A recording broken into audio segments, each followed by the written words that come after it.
Olá, muito bom dia. Eu sou Carla Vatier. Hoje é quarta-feira, 24 de julho. A partir de agora, estamos juntos no Brasil em Dia com muita informação e serviço para você. Confira os destaques desta edição. Governo anuncia hoje novas regras para liberar saques em contas do FGTS. A ANS limita reajuste de planos de saúde individuais e familiares. Olho Vivo. Acordo quer melhorar condições de empréstimo consignado para aposentados. Fique com a gente. O Brasil em Dia já está no ar.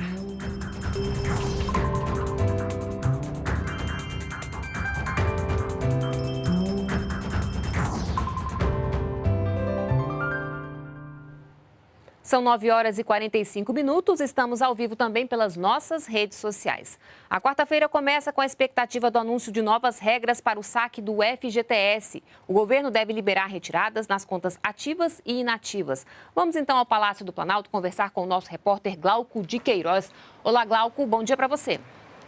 Olá, bom dia, Carla, bom dia a todos. Está marcada para hoje à tarde aqui no Palácio do Planalto a cerimônia de lançamento do novo FGTS. O governo pretende aí, com a liberação de saques do fundo, reaquecer a economia com a liberação, com a injeção aí de 42 bilhões de reais. E na mesma solenidade, o governo vai informar também sobre o pagamento do abono do PIS/PASEP a partir de amanhã, e mais de 23 milhões de brasileiros aí têm direito a esse dinheiro. O anúncio da liberação do FGTS era para ter sido feito na semana passada, mas o governo deixou para hoje, depois que o setor da construção civil aí pediu uma reavaliação dos impactos. Lembrando que recursos do FGTS aí são utilizados em programas de concessão de moradias populares. Por isso, o Ministério o Ministério da Economia refez os cálculos e deve anunciar hoje uma redução aí da liberação do valor total do FGTS em relação ao que havia sido discutido antes. E essas informações todas foram adiantadas ontem pelo ministro da Economia, Paulo Guedes. Vamos ouvir o que ele disse. Deve ser uns 30 esse ano, uns 12 o ano que vem, são os 42 que eu tinha falado, só que vocês vão ver que há novidades, há coisas interessantes. O governo passado soltou só inativas, nós vamos soltar ativas e inativas. Eles soltaram uma vez só, nós vamos soltar para sempre, todo ano vai ter. Lançado o programa que institui o novo mercado de gás natural no país. A medida pretende modernizar o setor, ampliar a concorrência e impulsionar o aumento do consumo do produto com preços mais baixos. Combustível usado por indústrias, termoelétricas e no abastecimento de automóveis e condomínios, o gás natural brasileiro é um dos mais caros do mundo, perdendo apenas para a Finlândia e Suécia. Aqui no Brasil, o metro cúbico do gás natural custa em média $14, valor bem acima do praticado em outros mercados. Para consumidores industriais em países da Europa, por exemplo, o preço médio foi abaixo dos $9 em 2018. E nos Estados Unidos, um pouco mais de $3. Hoje, toda a cadeia produtiva de gás no Brasil é controlada pela Petrobras. A estatal é responsável pela produção, escoamento e processamento, transporte e carregamento e a distribuição para termoelétricas e demais consumidores. Um processo que agora pode se tornar mais barato com a abertura do mercado e a participação de empresas privadas no setor. O programa do novo mercado de gás, lançado pelo governo federal nesta terça-feira, prevê a quebra do monopólio de produção e distribuição da Petrobras e a abertura do mercado de gás no Brasil.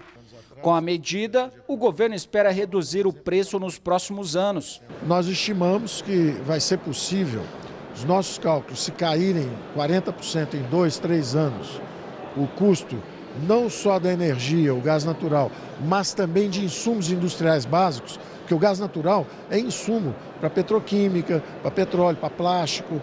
Então, se nós conseguirmos realmente derrubar isso em 40%, estima-se uma possível reindustrialização que pode chegar até 8% do PIB em até 10 anos após essa queda no preço da energia e da indústria básica. O presidente Jair Bolsonaro elogiou a equipe de ministros do governo e disse que estão empenhados em mudar o país. E a força que nós temos para seguir nesse destino é a confiança em nós e em vocês, o povo que merece e deve ter da nossa parte e sempre terá absoluta lealdade. A Petrobras aprovou a venda de 30% das ações da BR Distribuidora por 8,6 bilhões de reais, mas esse valor pode aumentar. Com isso, a subsidiária responsável pela distribuição de combustíveis passa a ser controlada pela iniciativa privada. A arrecadação de tributos cresceu em junho e bateu recorde. É o melhor resultado dos últimos 5 anos.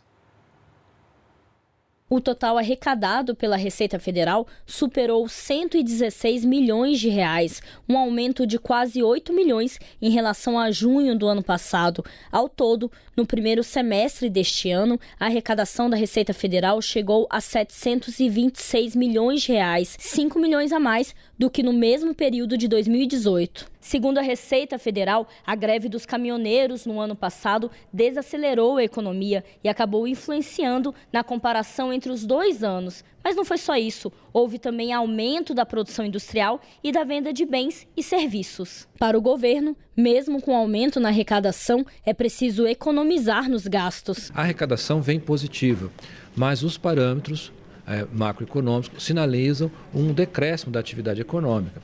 Esse decréscimo em relação às projeções que foram feitas inicialmente é que determinaram o ajuste que foi proposto ontem pelo Ministério da Economia. Governo e INSS firmam um acordo nesta quarta para melhorar as condições de empréstimo consignado para os aposentados. A gente vai então até a nossa redação em São Paulo, onde o repórter Ricardo Ferraz conta direitinho essa história para a gente. Olá, Ricardo, muito bom dia para você. Bom dia, Carla. Bom dia a você que acompanha o Brasil em Dia. Quem é aposentado conhece bem o assédio que os bancos e outras instituições financeiras praticam para a concessão de empréstimos consignados, aqueles cujo desconto é feito diretamente no momento do pagamento do benefício. A ligação de telemarketing, oferta nas ruas e até apelo aos parentes para que os aposentados se comprometam com um financiamento. Diante desse quadro, o INSS determinou em abril que os bancos não poderiam mais oferecer empréstimos consignados durante os primeiros 6 meses de aposentadoria e que as contas dos novos aposentados devem ficar bloqueadas para esse tipo de produto durante 90 dias. Um acordo será assinado hoje entre o Ministério da Justiça e o INSS para garantir que a nova regra seja cumprida pelos bancos. A Secretaria do Consumidor, Carla, já instaurou processos administrativos contra as 10 empresas com mais reclamações registradas sobre empréstimos consignados, empréstimos não autorizados e reserva de margem para cartão de crédito. Carla. Tá certo, Ricardo, muito obrigada. Tem que ficar de olho mesmo. E agora, a ANS, a Agência Nacional de Saúde Suplementar, limitou o percentual máximo de reajuste nas mensalidades dos planos de saúde. Quem conta pra gente é a repórter Alessandra Lago. A gente vai então até o Rio de Janeiro. Olá, Alessandra, bom dia para você. Olá, Carla, bom dia. Os planos de saúde individuais ou familiares com aniversário no período de maio deste ano a abril de 2020 terão reajuste máximo de 7,35%. É o que estabelece a portaria da Agência Nacional de Saúde, publicada hoje no Diário Oficial da União. De acordo com a ANS, o reajuste é válido para os planos de saúde contratados a partir de janeiro de 1999 ou adaptados à Lei 9.656/98. E alcança cerca de 8 milhões de pessoas. Os beneficiários devem ficar atentos aos boletos de pagamento e observar se o percentual de reajuste aplicado é igual ou inferior ao definido pela agência. E se a cobrança está sendo feita a partir do mês de aniversário do plano, que é o mês em que o contrato foi assinado. Caso contrário, o segurado deve entrar em contato com a ANS, no endereço ans.gov.br. Voltamos contigo, Carla. Obrigada, Alessandra, pela sua participação. A Polícia Federal prendeu ontem 4 suspeitos de envolvimento na invasão do celular do ministro Sérgio Moro durante uma operação contra crimes cibernéticos. As pessoas detidas acusadas de hackear o celular do ministro da Justiça foram transferidas aqui para Brasília para prestar depoimento. E, segundo a Justiça Federal do DF, o sigilo envolvendo as prisões será retirado hoje, ao meio-dia. Mais segurança para o consumidor. A Anvisa aprovou um novo marco regulatório para agrotóxicos.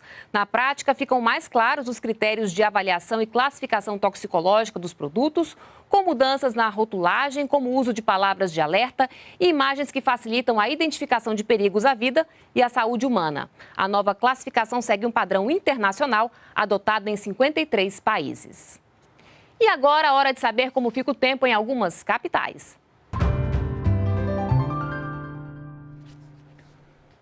Vamos então aqui ao nosso mapa. Olha só, em Manaus nós temos o tempo parcialmente nublado. Em Aracaju, pode chover. Em Goiânia e no Rio de Janeiro, nós temos predomínio de sol. E em Porto Alegre, pode chover ao longo do dia. Vamos agora às temperaturas. Palmas, mínima de 20, máxima de 34 graus, 5% de possibilidade de chuva. Brasília, mínima de 13, máxima de 26 graus, com 5% de possibilidade de chuva também. E Curitiba, mínima de 13, máxima de 24 graus, também com 5% de possibilidade de chuva.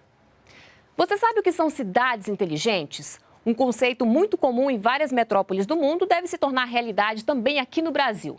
Foi lançado em São Paulo um programa para implementar essa ideia.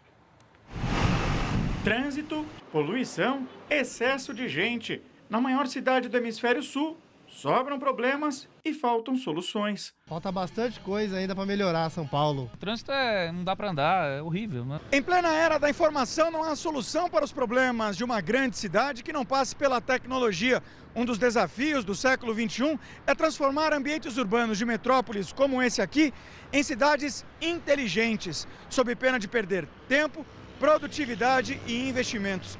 Em outras palavras, ficar no século passado.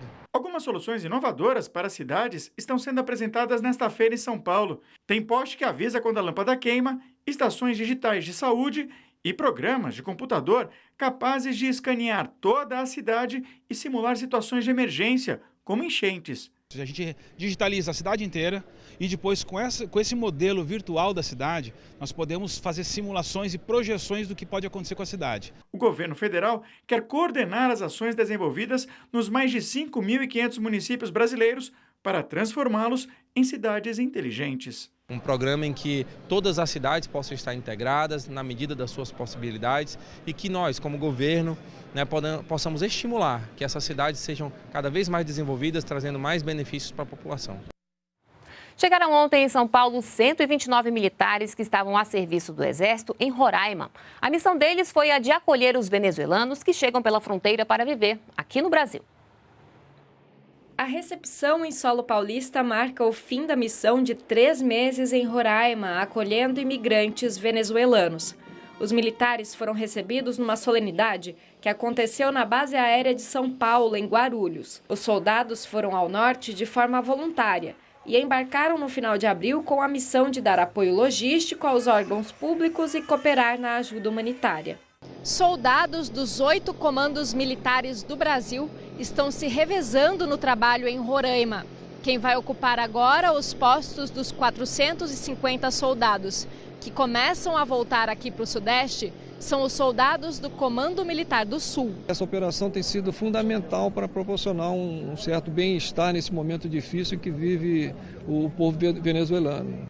Ao todo, serão 7 desembarques ao longo dos próximos 15 dias. E uma última notícia, governo e caminhoneiros voltam a se reunir hoje aqui em Brasília para discutir o reajuste na tabela de fretes. O ministro da Infraestrutura, Tarcísio Gomes de Freitas, esteve ontem com representantes das empresas que contratam esse serviço. O objetivo desses encontros é buscar um acordo que atenda às necessidades de todas as partes envolvidas no transporte rodoviário de cargas no país. O Brasil em Dia termina aqui. Nos acompanhe também pelas redes sociais. Uma ótima quarta-feira para você e a gente se vê amanhã. Até lá. Tchau.